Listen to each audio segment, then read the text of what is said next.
আসসালামু আলাইকুম। আমি সর্বপ্রথম ইরানকে ধন্যবাদ জানাচ্ছি।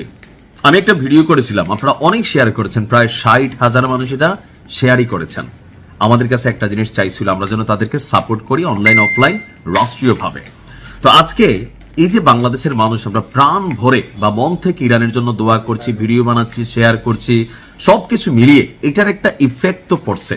বাংলাদেশের জন্য একটা বড় সুসংবাদ দিয়েছে ইরান, আর এই সুসংবাদে বর্তমান বিএনপি সরকার বা বাংলাদেশের প্রত্যেকটা জনগণ এটার সুবিধাভোগী।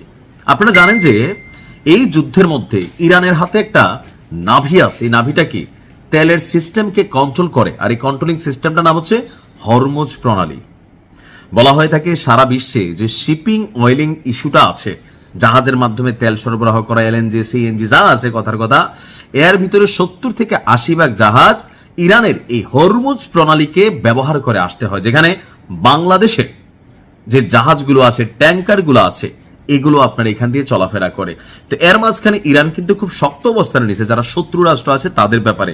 তো আমরা একটা টেনশন পড়ছিলাম যে হরমুজ প্রণালী দিয়া আমাদের যে জ্বালানি তেলবাহী জাহাজগুলো আছে এগুলো যদি আসতে না পারে, ইরান যেহেতু একটা রেস্ট্রিকশন দিছে ওয়ার্ল্ড ওয়াইড, সো আমরাও মনে বাটে পড়ে যাবো। তো যাই হোক, আমাদের চিন্তা দূর করে দিয়েছে ইরান।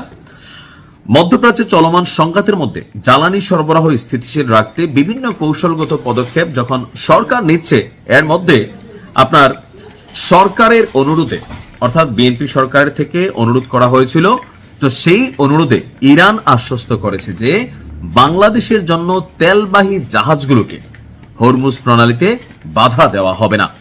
আমাদের জ্বালানি মন্ত্রণালয়ের কর্মকর্তারা বলছেন বাংলাদেশ হরমুজ প্রণালী দিয়ে তেল এবং এলএনজি বহনকারী যে জাহাজগুলো আছে সেগুলো ব্যবহার করে, আর এই জাহাজের নিরাপদ চলাচলের নিশ্চয়তা চেয়ে ইরানের সাথে যোগাযোগ করেছিল বর্তমান সরকার।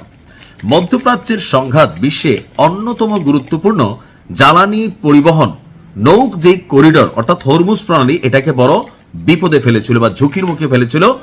তো এতে সম্মতি দিয়ে বাংলাদেশের জ্বালানিবাহী জাহাজ হরমুজ প্রণালীতে প্রবেশের আগেই তা ইরানকে জানাতে অনুরোধ করেছে।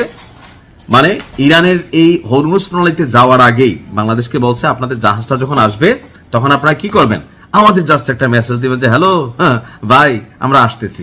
তাহলে কি হবে, এখানে হয়তো সাংকেতিক কোনো কোড নাম্বার থাকে অথবা জাহাজের কোনো আইডেন্টিফিকেশন নাম্বার থাকে, সেই হিসাবে বাংলাদেশ জাহাজকে আপনার নিরাপদে এই হরমুজ প্রণালী থেকে পার করতে দেবে।